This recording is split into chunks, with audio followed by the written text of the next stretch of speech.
Hello, it's Sunday, therefore it is the Jaden Show, and I have a wonderful show for you today. We are going to meet poet, dancer, singer, songwriter, producer, model, good-looking guy too, the amazing Jason Walker. He is the guest on my show today, but it's going to take another few minutes before you get a chance to actually meet him. We're going to go and watch a bit of him in action, however, and listen to his song Flyaway. This is Jason Walker.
those of you who have seen the Jaden Show before, you know it is time for a Jaden Show commercial break. But before we take the commercial break, I just want to ask you, are you someone that really wants to pay it forward? Are you someone that wants to help other people? Are you someone that wants to join a team of people that look at ways of bettering the lives and the environment of others? If so, watch this commercial break. It's about JC Fundraising. My dream is to start JC Fundraisings in every town, in every country, all over the planet. A group of people, of friends that are like-minded, that just want to pay it forward and help out where they can. If you're interested, if you have a group of friends that can maybe do a raffle once a year or a park clean or something, then let me know. This is the Jaden Show commercial break.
Hey guys, I wanted to take this opportunity to let you know about the Jaden Show commercial break starting now. This is amazing news because now every single week you have a couple of minutes to be able to advertise something you want to advertise. So if you have a business, if you have an event coming up, if you have a new album, art gallery, or anything you want to particularly advertise on a show, this is your chance to do it.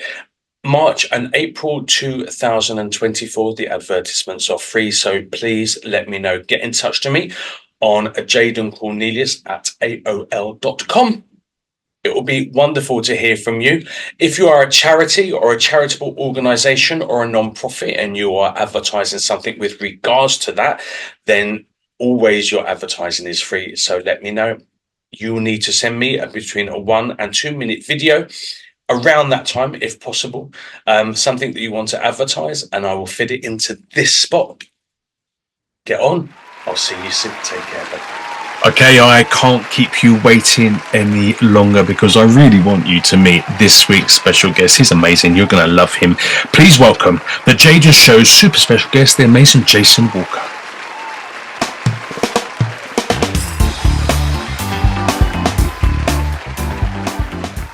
The incredible Jason Walker, welcome to the Jaden Show. How are you doing, mate?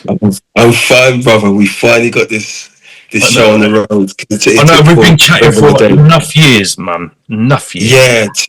Yeah. So and we tried it's about time. Yeah, and the last time we tried it was because where are you staying now? Where are you living now? I'm now in the south of Mexico, like just above Guatemala. Wow, because there's a bad storm down. It knocked out the electrics. Yeah, and last night, funnily enough, we had another one and knocked out, and the electrics came on like an hour ago. So I was like, "Oh, don't do it again." Don't do it again. Yeah. So let's make it happen now. Well, it's about time anyway, so it's good. Well, yeah. Quite frankly. So, poet, dancer, singer, songwriter, producer, and model, right? Pretty much everything. Yeah, that's deep. That's deep. Well, it's the truth, mate. You know, I think, say it as it is. So I want to know, how did you become so multifaceted? When did it all start for little mini Walker, right? Running around the living room, like what was the story like? How did you know you was going to be a dancer? What came first? Tell us a little bit about your past, man. Okay, the past was like back in the days where I was young. My mum used to always kind of like influence me and my brother to sing along to Jackson 5, old school music, and that kind of just inspired me. Dancing came soon after that. So it was about 3 years old when I was like kind of messing about with the singing. It's free, age of three. But I remember it being like difficult, thinking, "Oh wow!" and holding the mic, and it was heavy. But it's a small mic, but at three it felt heavy, Yeah. and doing like that. And then from I'll say about 4 or 5, started to dance more and got really into the dance and the whole breakdance scene. I got really absorbed by that. And yeah, doing all sorts, and that's what it kind of grew from there. And then writing lyrics kind of came off the back of that. Wow. Okay. Just yeah, listen to songs and thinking, yeah, I'll hear songs that's number one, and I'll think to myself, oh, Dave wrote that line in there. I could write a lyric like that, and it just kind of went off into poetry. I mean, back in the days, in school days, I used to get guys, when it's Valentine's Day, they will come up to me and say, Jay, because they knew of my lyrics. So they'll say, Jay, can you write me a poem for my girlfriend? Sweet. So I'll then I'll take it home. And because I'm dyslexic, I couldn't just write it there and then. Yeah. They knew it was. So they said, they knew I could think of some words. So I'll go home, say to my brother, I need to write some poetry for about 5 or 6 different guys for their girlfriends. Was you And charging? no, I didn't charge Oh, nothing. It was mate, all you could have legal. started up Yeah, your own little cottage industry, dude. you know, I You should missed have an charged. opportunity. I think what I would have charged them for these Snicker bars or something like that. But so I've done that, and I'll think of their girlfriends and how they look, and then I'll think of how they are with their girlfriends, and then I'll say certain words, and then yeah, write it and give it to them. And the girlfriends never knew. Really? Now if they watch this, they go, "Oh my god!" But they I Really? never said anything. Yeah, it's crazy, crazy. But Oh. that was a lot. Yeah, I just think of lyrics off the top of my head, quick. Yeah, So especially when songwriting came really quite early then. yeah, early, definitely early. I'd say early.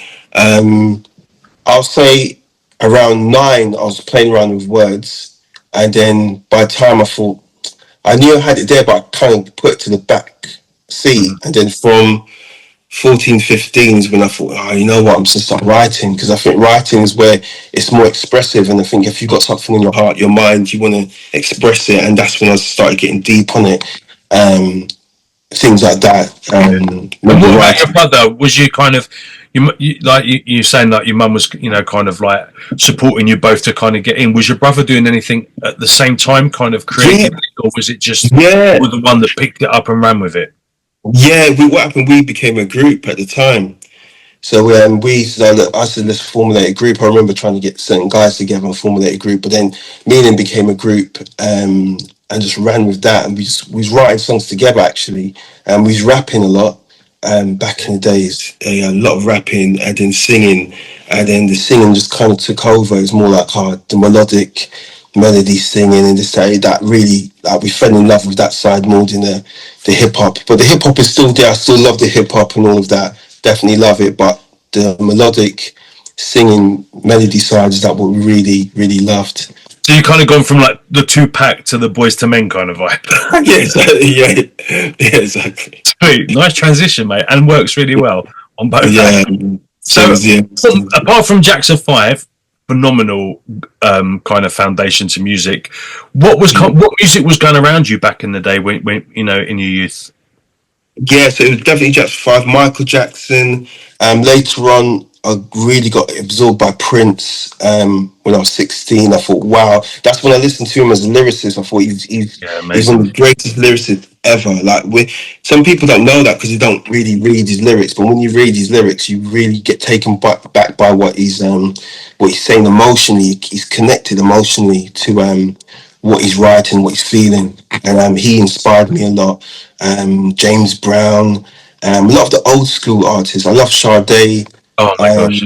Yeah, Sade. That, and then going the 90s vibe would have been Jodeci. Um, Okay. Big fan of Jodeci. Bands like that. A band called Portrait. Shy. All these kind of bands from and yeah. I just Have love it. you ever fall in love? Yeah. Yeah. And then obviously Gabrielle was amazing with, they've done a good job with E17, the yeah. I was rhyme. a bit angry. I was a bit Love it. angry at the time when they covered Wow, it. can I ask how old are you? I'm 47 now. Okay, so we're kind of not too far off it. I thought you was kind of like late 30s, early 40s, you bugger. Is it? Oh yeah, no, okay. Yeah. So yeah, because that 29. I'm 29 in my heart. okay, yeah, mate. I'm 87 in my body and 13 in my brain, but That's 51 brilliant. bloody physically. It's That's a brilliant. nightmare. But yeah, because the 90s were badass. I was like, I had my record deal in the 90s, so it was really getting Did you? like Yeah. music was phenomenal, and being around in the industry in the 90s, I just think for me it was like I really like the 80s now because obviously it's like whole time machine. Like you look back and you reminisce. But for me, Yeah. the baggy combat trousers and all that kind of how everything Yeah. in the 90s was for me was my favorite era, especially musically. It was Music. Yeah. just What label was it? Was great. he signed in the 90s? Logic BMG at the time. Ah, I think because So my friend was signed to a label back then. Yeah. I think it's BMG as well, but it's mad. So it's funny because in them days they gave a lot of development deals and it's a different vibe, man, compared to now. Yeah, everything's vibe. yeah, So you've gone from listening fantastic music, you've done rapping, you're now doing more melodical kind of R&B and kind of yeah. ballad stuff. When did it go from actually becoming the Jason Walker, the artist that you are? Like, when did you think, shit, I need to do this more seriously? I really need to get into this. Oh, yeah, I would say when I hit 17, 18, oh no, say 16 onwards. So that's when I thought, I need to really focus on the songwriting and really get deep on it. And then from then, it just kept developing and growing and growing. And I went to college, but college never had the facilities. They had a music room and stuff, but it was just so poor in terms of its it just didn't have it. And I went to college to do art and design, Okay. and that was cool. But I stepped away from it because it wasn't based on the quality of work. It's based on the quantity, and I thought Right. art should never be based on the quantity. It should be based on the quality. So if you had 10 or 20 pieces of artwork that's amazing, but they want 50 to 60, 70, you can fail. And I think that's the wrong. So I looked at it back then when I was 17. I thought this is the wrong way It's the wrong to. ethos completely. Yeah, you can't do that because art shouldn't be about because then you can make a lot of different work and it doesn't necessarily have to be good. It's just that you've done a lot, but it's not necessarily It's good. conveyor belt shit, isn't it? You're just churning it Yeah, out. yeah, yeah. You are, yeah. And so it put me off college, and I backed out of it. And I thought, no, I'm just gonna take myself to the streets. Let me meet some producers. I'm just gonna start to meet certain guys and who produce well, and starting to just dabble around with that. But I met a lot of snakes too. Like it's crazy. You meet a lot of, as you know, there's a lot of them in the industry. Oh yeah, come in. Can you sign this and da da da and we like you or whatever it is, and they want to because I had to get myself out of certain deals. Well, one deal anyway, a management deal that was too weighty on me if I went ahead with it, and that's why I had to kind of join the music union and kind of reverse because I ended up signing with this lady in management. This was when I was about early 20s, and I met her. Do you remember a club called Ten Room? Yes. Yeah, so 10 Rooms, so I was always there, like going back to 2000. So I was always there, raving it up. And I met this lady there, and I can't remember how we got talking, but like there's always faces there, like obviously someone famous or someone in the industry. So I was always networking. So I met this lady there, and I can't remember how we met, but we started talking, swapped numbers, and she, I think I sang for her somewhere outside or something, and she said, "Okay, let's meet," and she invited me to some like restaurant in the West End, but it was so over the top, like bougie. Like I remember going there with my friend, and there's a man at the piano playing, and I thought this is too high. It was too. She was trying to Play it right. Yeah, it's like to impress me. So I'd be like, oh my god, I need to. But I wasn't really. I'm not impressed by things like that. I was more like, okay, I was thinking there's more to this than what Yeah. I'm seeing. Yeah, so we went down. I said to my friends, you know what, like she's gonna talk about his contract and stuff, and Did she pay the bill? That's the most important thing. that's it. But she said to me, so we sat down anyway. She came, and when I got to the door, the guy said, who here to see? What's your name? Da da da. I had to say my name. Brought me to the table. Sat down with my friend, and then she came. We sat down. She said to me, "Okay."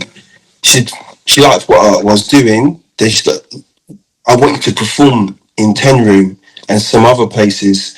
I said, "Okay, cool." I said, "Okay, yeah, I'll do that." And I had a song that I released or put out on white label called Contagious. It's a garage song. Um, and she liked it, and she said if you could perform it in 10 Rooms.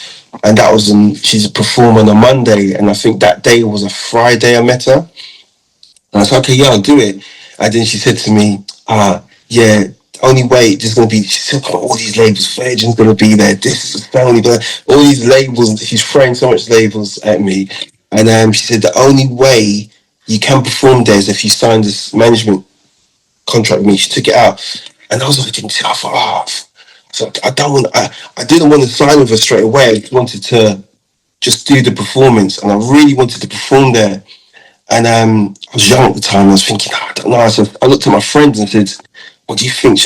And he was spaced out. He didn't know what Like, yeah, do it, man. You do what you got to lose. yeah, exactly. So I ended up signing it, and I signed it, and after I signed it, I remember my stomach feeling like there's something not right. Anyway, signed it with her. Coming closer to Monday, it's a few days away, and I remember going home, and I said, you know what? Straight to my mom, and she was like, oh, I don't know, and the contract was some of it you understood, but it then went into Finland language, Yeah. something else. It went into All the that. technical shit. Yeah, With yeah, yeah. subsection 3 of right number 64, and yeah, it's like, raw, Yeah, man. yeah, exactly. So you just don't understand it. So anyway, I joined the music union. I think I joined them because of that. No, I joined them. Yeah, already I had to join because another story I have to tell you. But I joined them and sent it to them. They got a solicitor to look over, a music solicitor, and he just said no, it's bad. He sent it back to me, and he had so much red markers and saying, "What's this mean?" And he said, at the end of the day, she would manage you, but you'd end up having no money. You just be rinsed, basically. And I spoke to her and I told her, and she's one of the biggest name droppers I've met. One of the because I hate name dropping, I hate it. And she was doing that, and I said to her on the phone that we can't work. It's the contract's not right. She lost her temper with me on the phone. What do you mean? I've worked with this person, I've worked with that person, da, da, da. And really, like, she thought she was up there.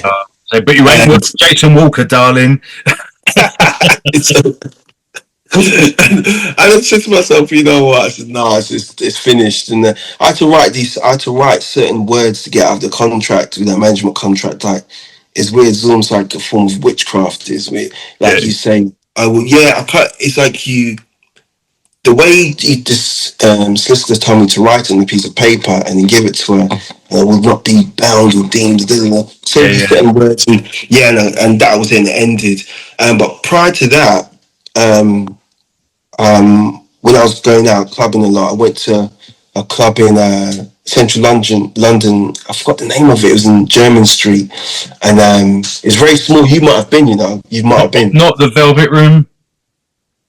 Could be. It could be. It's really small inside. Yeah, And so I went there. Then not name dropping, but everyone said Usher's coming down, and so everyone said Usher's coming down. I said okay, and I thought, you know what, I want to meet the guy. Let me meet him when he comes. So we stood. I just remember standing at the doorway, and it wasn't really that busy at the time. And he came down, and I saw him, and he said, "Hey," and he slapped my hand and walked in. And yeah, the vibe. It was the DJ played these songs all night, and he's loving it. And this And the reason why I mentioned his name as well, because at the time I wasn't really into him. I was into him late 90s, but after that I wasn't, because I felt there was a very strong ego driven vibe from him. And while I was there with my friend and my brother, and there's obviously girls there, and we're dancing around. Then one of the girls was saying, I want to speak to, I want to see Usher, I want to meet him. I said, go and see him. And he's like literally just a few feet away from us, sitting on the chair, loving his own music, he's doing all this. I said, go and speak to him. He said, no, I want you to come with me, I'm shy. So I went with my friend, and my friend was a proper Usher fan, and he tapped him to say, oh, she wants to say hello to you, like she wants to. And then he tapped him. Usher just remember he's like this, and he just looked at him like that and turned his head like he was nothing. And I said, bro, this is why I'm not into this guy. This guy's the ego it was vicious. It was just like look through him, you're nothing to me. And then the girl was so like my friend was like raw, but the girl, she was so disappointed because she never got to meet him. Because my friend tapped him, he wasn't being in his face or nothing. He's being polite. But yeah, I should just want to know. Then so these little things, I look at certain celebrities and One brother thing I man, was told when I was becoming famous back in the day yeah, was never meet your idols because yeah, yeah, often than not, they will be the rudest, nastiest people. yeah, I yeah, was yeah. lucky actually. As I got older, my idols were very different. So I met like my muse, and she was just phenomenal. We even end up swapping numbers. And Olivia Newton-John. Who's that? Tell me, please. She was Olivia Newton-John. No Yeah. way! Wow, So we swapped numbers, and we used to communicate every now and then. And no yeah. way! And she That's was. amazing. I was backstage at the Royal Albert Hall, and yeah, she was like amazing, one of the nicest people. I've actually been quite lucky, and I didn't realise that back in the 90s how small. I mean, in Mexico, I'm quite tall, but in London, I thought I was short. I was 5'6 3/4, and Yeah, all these pop stars and actresses and actors that I kind of looked up to, literally, was physically looking down on because I didn't realise how short Kylie and Spice Girls and All Saints and like that tiny ass, mate. I'm like, rah, I'm like one of the biggest boys in yeah, pop, and I'm only yeah. 5'3". I've never Crazy. met Kylie, but I heard. Yeah, yeah. I've Yeah, never she's met. tiny, like 5'1" or something. Is it? Yeah, I can imagine. Yeah, they said she's small. Wow, that's Yeah, but amazing. it was kind of like, yeah, it was a. But there was a lot. They did say like, don't meet your idols because they will always disappoint. And Yeah, they said I was that. very lucky Yeah, with mine. But it's probably lucky looking at the state of the music industry now with Usher and Diddy and Jay-Z is that you didn't get kind of really famous back in the day. You might have yeah, been yeah, yeah, yeah. caught up in the wrong, on the Yeah, wrong party list. yeah. This is it. And a lot of artists now who are getting into it don't understand. There's a ritual that you have to take part in to get to level up.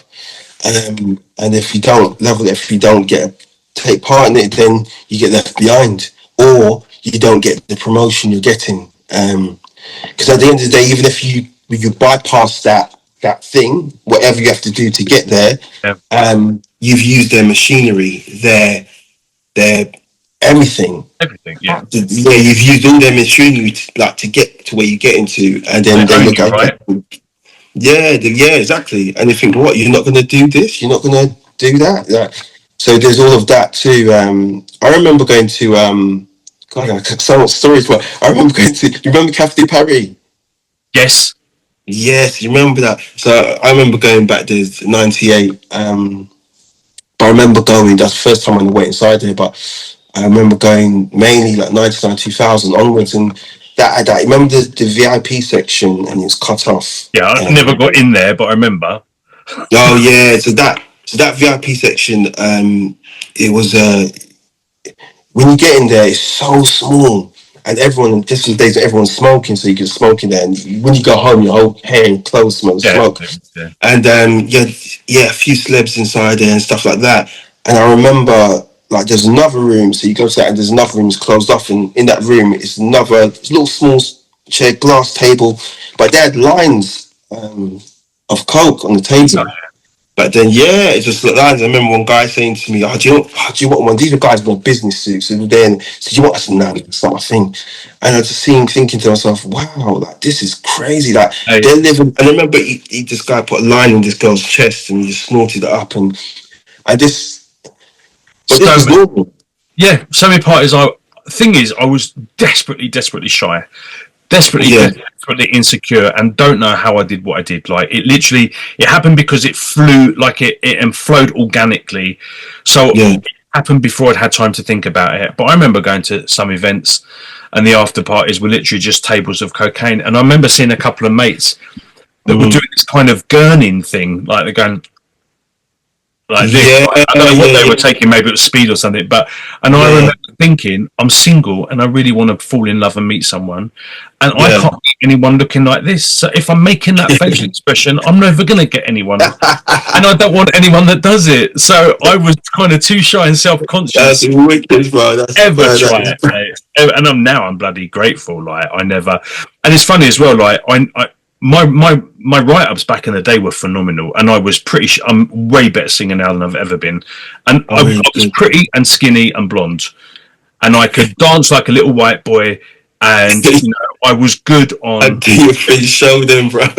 And I was really good, like when the camera came out, I was Madonna, mate. Like I really Yeah, didn't like being around people; they scared me. But the camera, loved it, yeah, absolutely. yeah. You just opened up. Yeah, yeah, Yeah, fam. so I would, because they don't judge. They just pick up, the cameras just pick up what they see. There's no judgment. Yeah, yeah, yeah, Real, yeah, yeah. whereas people always have their, well, your nose is too big, well, blah blah blah. But anyway, so I really loved it, but I never, I was always too shy and self conscious, and never in an egotistical way.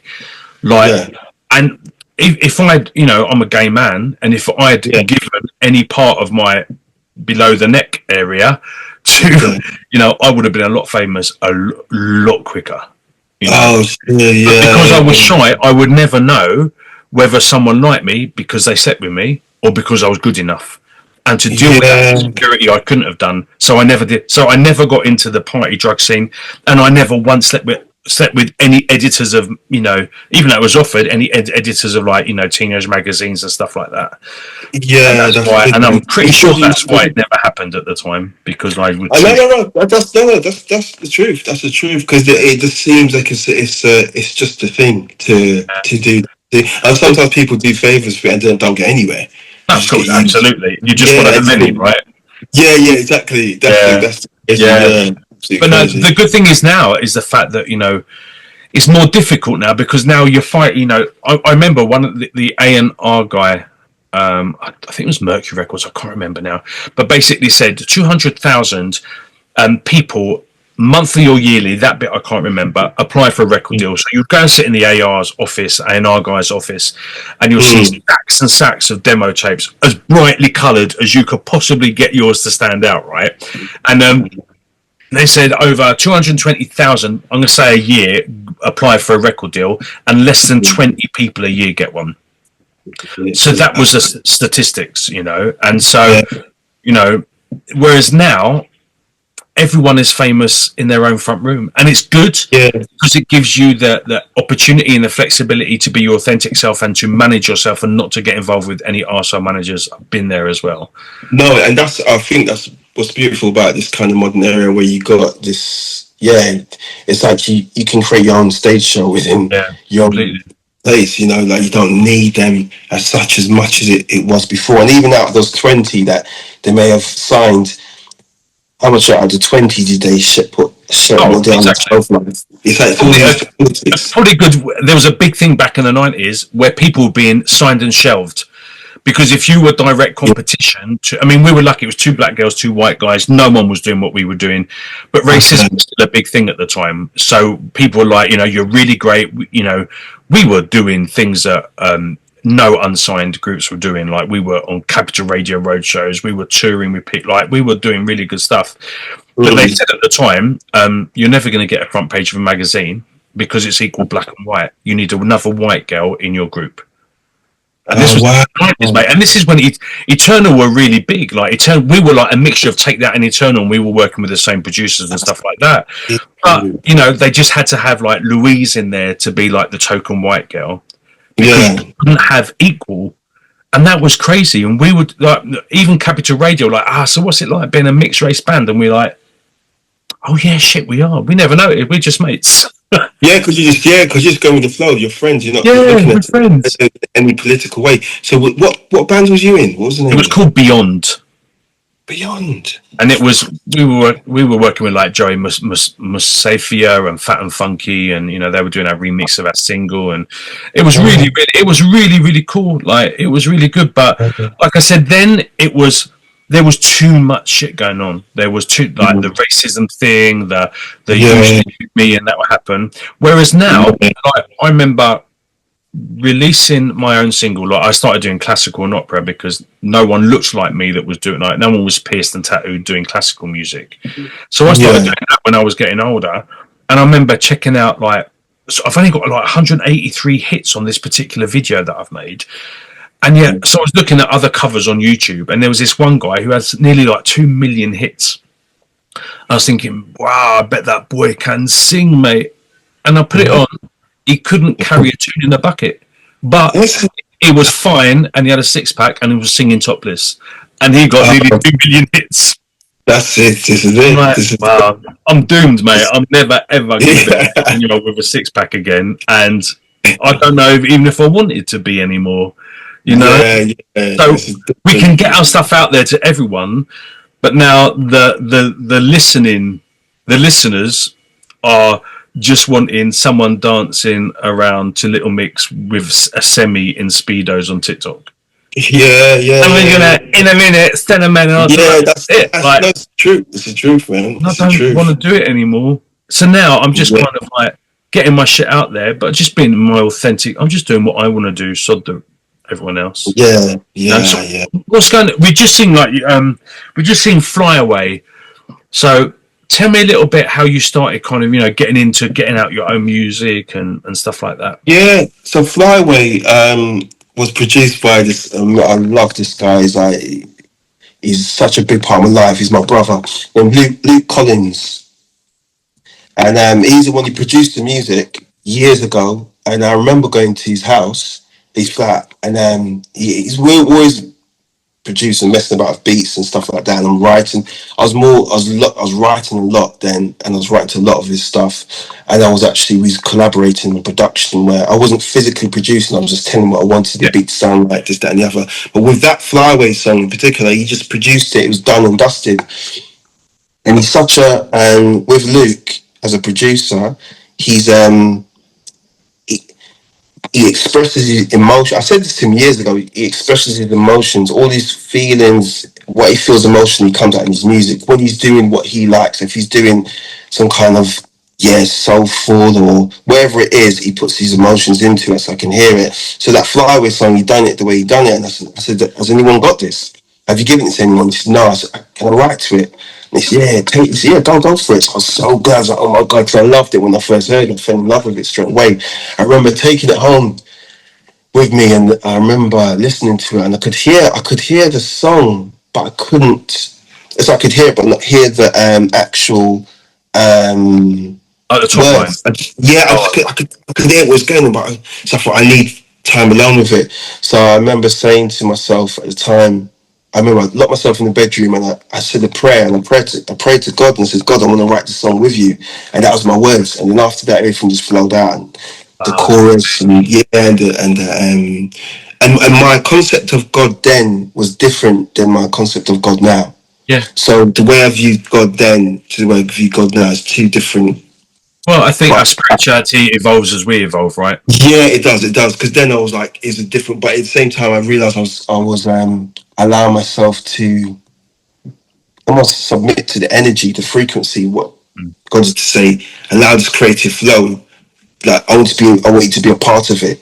And then the lyrics came out, and I wanted to write about the world then, because I felt the world was going through turmoil a lot, about 2003, and too much war, this, that, and the other, and people were just mad, and it's not changed now. But little did we know it was bad then. Exactly. Compared to now, it's a different story now. And even then, I was writing because I could see that technology was going to become a forest. And that's when I wrote. I said in the lyrics, I thought, where we're going, all these mobile phones, this, that, and the other. And that's when I said, lyrically, I said, I'm trying to remember my lyrics now. What did I say? Can we see? I said about the growing forest of technology. Soon our future will reject reality. And when I was talking about the future rejecting reality, I was talking about in the future we'll use technology to escape this, whether it's either putting something on to look or using something else. Now it's AI. AI is another form. But I don't think AI is bad, but there's, as my other friend was saying, but there's so much different forms of AI. So it's not just bad, the one thing. You can use it for good as well. But so it that song was really writing about the position of mankind and the way I felt. Let's let love conquer hate. Let's do it now. Let's not wait. Let's not let tomorrow determine our fate and things like that. And, Maybe time for a re-release, mate. Judging by what. yeah, I think it's so funny you said that because I said to him, we never got to officially push it, but it's got views on YouTube, but it's nothing compared to what the views I'd love it to get. And we was messing about with drum and bass. Luke was doing some kind of production to that, so we're thinking, you know what I want to do? I want to perform it at some festivals, some rallies, anything political, or people need awakening. I'd love to perform it there because I think it's a song that it's become for me. It's not like it's hard to say it without sounding egotistical, but it's become a classic to me to go, wow, it's because sometimes you can have a song that's old, but oh god, it's old now. I need to change a lot on it, but I don't. All I need to do is just remix it. I don't need to modernize it. I just make another mix of it. The message is there. The message is there, exactly. The bottom line, the message, and I'm all about how can I, as an artist, singer, better things in the world because obviously we want to talk about love and all that kind of thing, and that's normal and relate to people and people relate to us, but there should be a bottom line basis where we're writing about how do we make things better, how can I contribute to like the success of peace or something to do with achieving global harmony or adding to it, because at the end of the day if it's just about how many women you can slam and do that, and then it's not really. I kind of think you can't, mate. I think the only thing you can do to bring about any change is be the example of change and change I agree with you. immediate, change your world, like everything that you allow and associate with and do and don't do and permit and don't permit, and then that becomes an example for change. Because I think I think we're going through a real evolution of consciousness on many different levels, and I think on some level as well, there are some people that aren't going to evolve and change. I don't think, and I think they're kind of almost unsafe. It'd be lovely if everyone could be saved, but I kind of think some people are kind of unsavable. I think there's that old saying, you can't preach to the converted, and we've seen so many things with pandemics and wars, and and all the tower blocks falling down and stuff like that. I kind of think it gets to a stage where if people still believe the narrative that they are being indoctrinated to believe, you ain't going to save them. No, exactly. You just be an example of love and light and be the best Jason Walker you can be. I totally agree with you. I feel like it's one of those things where stand-up can be counted, and at least at the end of the day, we played our part. Whether it's to the person who's playing the part of the mugger or the liar, I want to play the part of the truth teller. The peacemaker. Yeah, and it's like, it goes. It's just the way. I mean, music now for me, music has become music's in a crisis at the moment. I feel commercially, it's unwell, it's sick, and it's being fed. It just keeps being fed. It's ill. It's not well. You can take out a few songs that are good, but the majority of music, commercial music, I'm talking about underground music, that's not heard. Different scene. That's still beautiful, and these artists are not getting known, but commercially, it's not well, and I feel like it needs to be rebooted, shut down, started up again, and get a lot of the trash out. That's what I Well, feel anyway. you need the people that are running it out. That's what we need. And we need that, yeah, because they're the gatekeepers, and Yeah. just spewing out all of this nonsense. So, Mr. W. So, what are you doing right now, musically? What is happening in the process of becoming for you now, artistically? Well, for now, I'm working on this. Last night. I was looking at. I was putting these tracks together, just like small tracks together that I want to put as a small album um, of love songs, just love songs that I've written. I haven't posted, only posted probably one or two online, but to showcase. But these ones no one's heard, and I'm trying to get that done. I'm producing at the same time, so I've been producing non-stop. Production is my new kind of for my getaway, my escapism. So I've been diving into production. So it's just getting certain songs finished. I need to get some more studio time and things like that. And that's what I've been doing at the moment. Just sonically letting the music trying to tell me what it needs. And sometimes it takes time, but I just got, you know what, sometimes I produce something and then I'll do the beat and I listen to it and go, okay, good, I stay away from it for a bit, come back and I realise, okay, I need to change this, I need to do that. So I've just been pacing with my music at the moment, just like, and sometimes I post things on Facebook and Instagram for people to hear. So you're working on new material at the moment. So you're working on a track called Pretty Little Liar. Should we go and listen to a bit of it? Yeah, pretty liar, yeah. Listen, Pretty Liar, yeah, Pretty Liar, listen. that's the one. Now, I think we should go and listen to a bit of the sample of that, right? Yeah, listen to some of that. Go for it. Let's go and do that.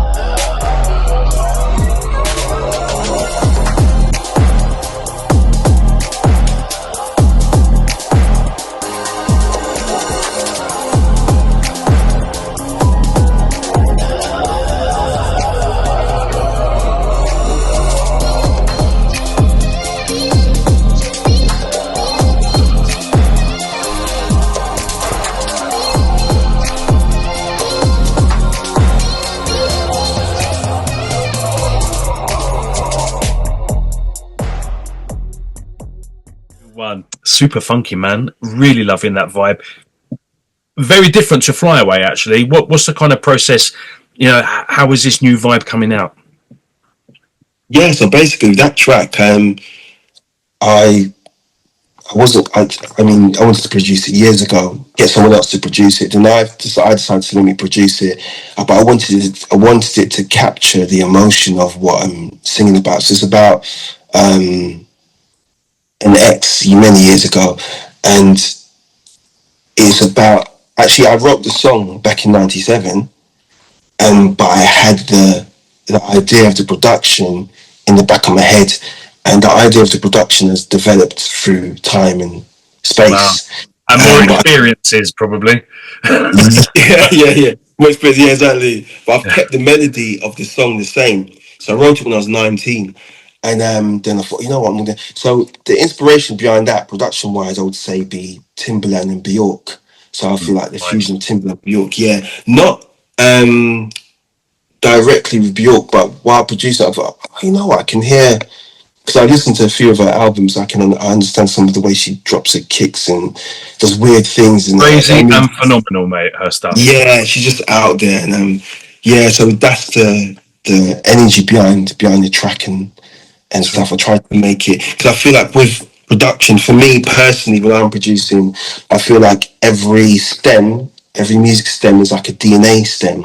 So it's like you're building a sonic being. It's like a sonic sound being. So you're listening to, and like we're made up of frequency as well.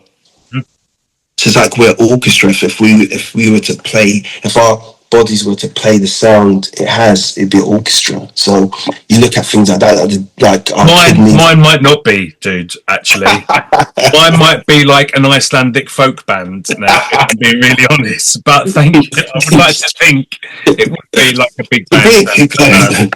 I'd have someone on trumpet and bagpipes, and that would be all. It's so funny, but yeah, but that's how I have to believe that our kidneys and the hearts hold all different frequencies. So yeah, but yeah, so that's the kind of gist behind it. No, life is music, and that's why music affects us. Why it's such a good This is therapy. it. I remember seeing this experiment. I don't know if it was an experiment or not, about, like having molecules of water and different music played with each a bottle of water, and then the molecules. So something like Beethoven's Last Symphony, the molecule of Yes. snowflake, and then something like, I don't know, thrash metal. The music, the molecule was very distorted. It's really interesting. Dr. Moto, I think Dr. Moto, the Japanese, I think it's Japanese scientist. I know what you're saying, and you can, and if you say loving words to the water, and Yeah, you no, freeze. yeah, Yeah, it's real. This is fact. This is fact. it's quite scary. No, it's true. And I'm thinking, if you're like us as humans, we're high percentage of water, and if we're obviously going to be stressed or put under stress by whatever life throws us, we're going to get the water's going to get ill. Yeah, so Absolutely. yeah, No, it's crazy. And how powerful the words, not only do you hear from other people, but that you say to yourself, which is yeah, at the moment. yeah. And quite interesting, because I've started getting into things like hemi-syncing and stuff like that, where the kind of the binaural beats and stuff like this, I'm doing I'm doing a diploma in breathing therapy at the moment. Oh, that's good, man. That's And a lot, so I'm looking at the kind of the music that I would use as the backdrop for my different therapies, and that's, kind of really interesting on how the music affects us on a chemical level as well. It's that's true. really bizarre, mate. What's going on? What's the future hold for Mr. Jason Walker? Apart from world domination, the future holds me within its palms. nice. So yeah, Delicately said. Yeah. No, the future holds quite a lot, because I'm with music wise. I feel there's a lot that I need to get done. There's a lot. It's actually sometimes overwhelming, because I have these songs. I thought, oh my god, I need to finish this, that, and the other. So I get really taken back by it. But yeah, it's about getting this music sorted out. I've had a lot of people, and you know this. You get into an industry, or you meet people on the way, producers or whoever it is, and they don't really live up to who they are. Yeah, and That's humans full stop, dude. That's humans full stop. Mates and everything. Yeah, they just happen to be producers. And so I've had a lot of time wasters where it's got to a point where I've realised it's not because they're busy, it's on purpose. It's not because it's on purpose. So, and that has held me back, because I'm relying on them. I should never rely on them, but no longer do I rely on anyone when it comes to that extremity. So so that's why a lot of things I see are taking its time, or taking longer, and and this, that, and the other. You're doing the right thing, because you're almost like taking the ball by the horns and saying, right, I'm going to concentrate on my productions now. I'm going to concentrate on getting my vibe sorted, and without relying on third parties all the time. No, exactly, and the bottom line, it comes down to what we just mentioned earlier: frequency. We're just not in the same frequency. Yeah, like it's a lower band frequency. So a lower band frequency like that is never going to match with yours. It's just simple, plain fact. And I've kind of just recently removed myself from certain people, and I don't just removed. So you're not the frequency I want to be around. Because I can always, as an artist to artist, I'll be there. I'll encourage you and give you I can be a fan of you. Like, I don't have to, because I'm an artist. I'm like, oh, I don't want to listen to him. Oh, he sings good, so I'm not going to praise him. I'm not going to show his stuff on my Facebook or whatever it is. I'm not that kind of person. I'll share whatever you got. I'll share it. But when I realised that's not reciprocated, and not doing it because you want to get it back, but when you start to see certain things, like either, I get what's happening, okay, and you realise your energy is being used, harnessed for their own energy. So yeah, that's why I've stepped away. So the future is not having those people around me at all, deleted, and having the right people around me. Having the right people, they know the right ones know who they are, and that's the main thing to me. The right ones, and the right people want to support you and encourage you, and make you be the best version of yourself, right? In that kind of, when I started, I was, before COVID, I was kind of asking for help from people because I was really missing being a singer and a songwriter and a musician and all this kind of stuff and doing the things that I wanted to do. And Yeah. people were interested, and so I thought, right, I'm going to start a chat show and I'm just going to chat to people.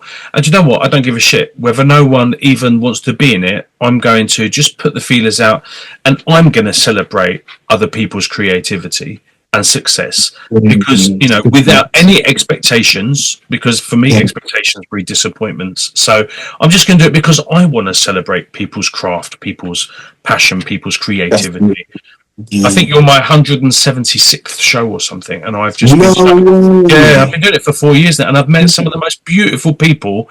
And some people will stay in my life forever, and some people I'm really pleased that I'd done a show about them, and they were allowed to have their whatever it was 40 minutes an hour of talking about their craft and because people don't really see that the attention spans of people now are 15 seconds on YouTube and on TikTok, and that's it. And I think when you celebrate success in all its forms and creativity and passion, and it hasn't got to be yours, I think you just everything just feels nicer, man. And I think you encourage saying like I think nature, the universe sifts the wheat from the chaff anyway. Do you know what I mean? It's kind of like it kind of just gets rid of the shit that's in your life that isn't serving, and all of a sudden you just think, oh wow, like everyone in my circle at the moment, albeit really small, really lovely, supportive people.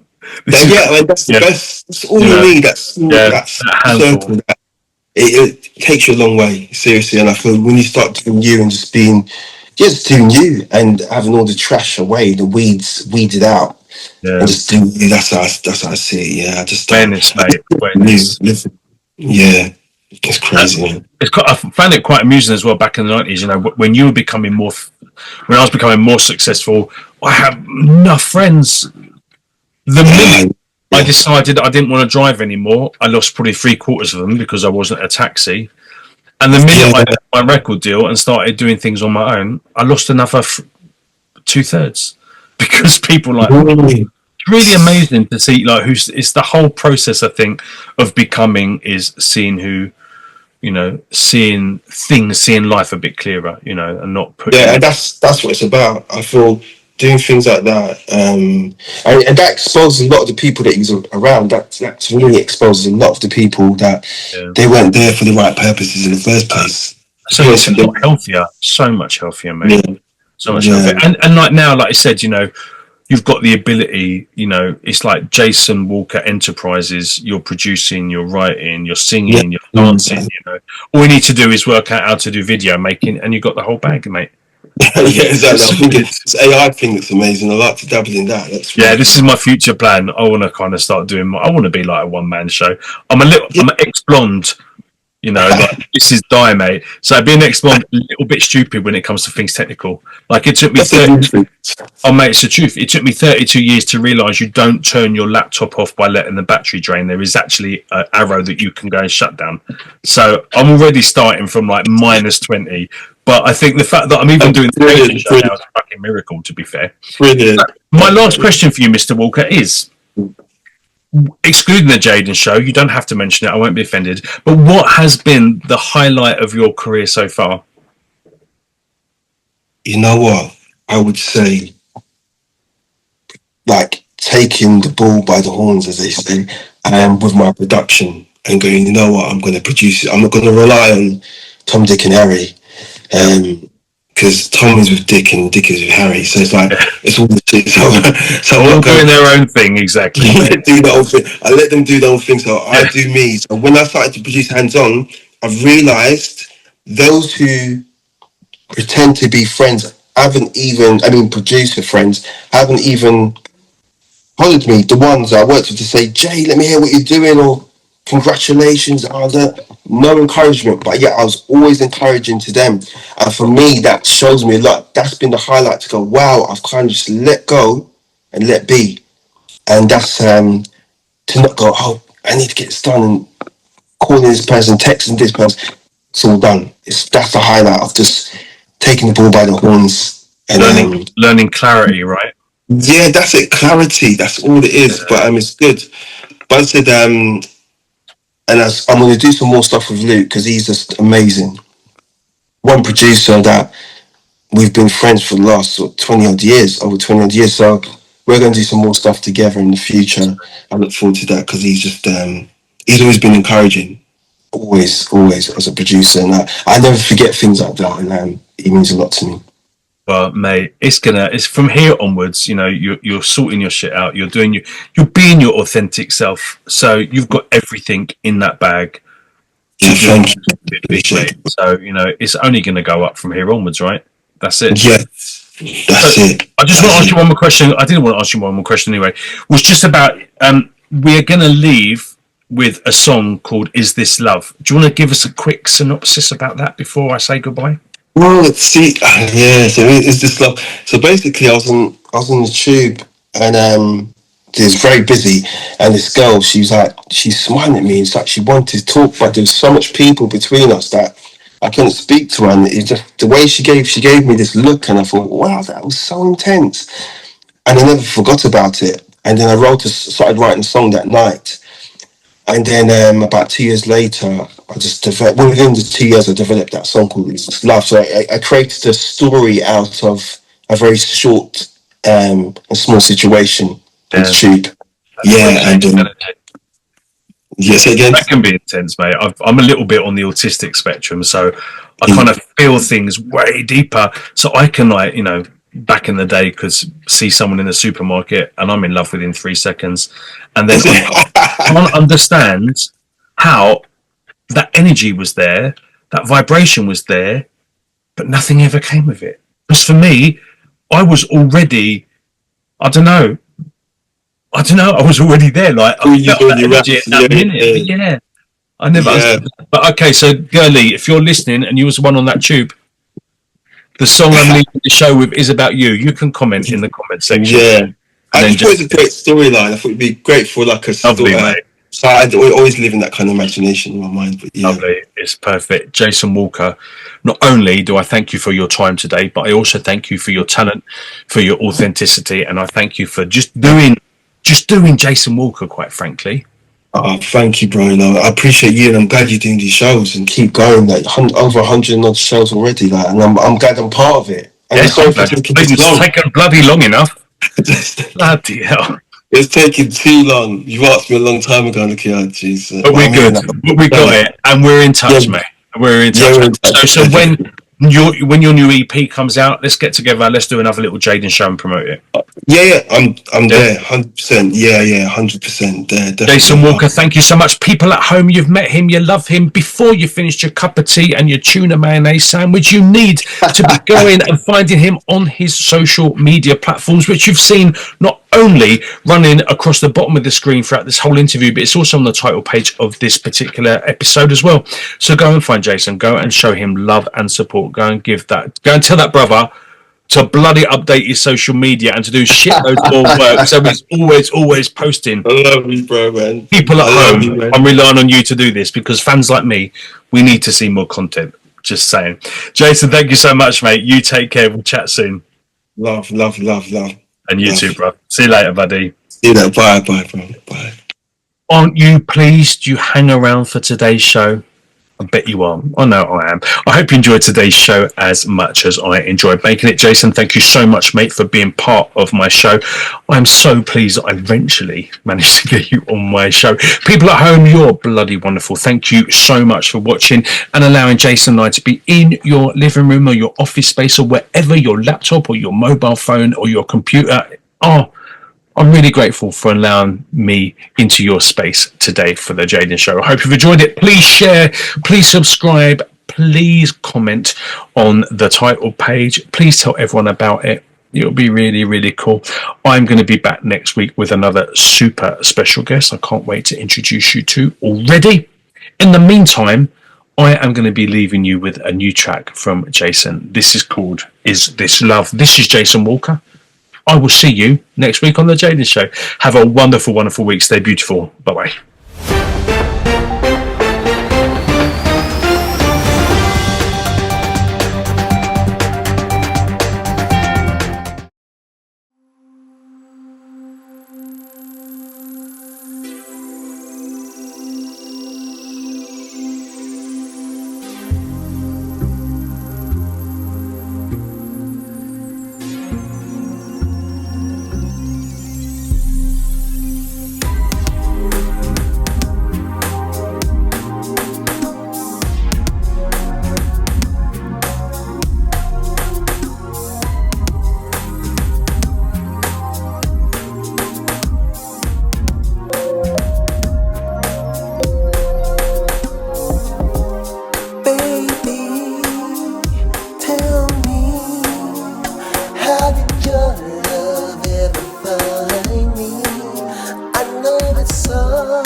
my heart.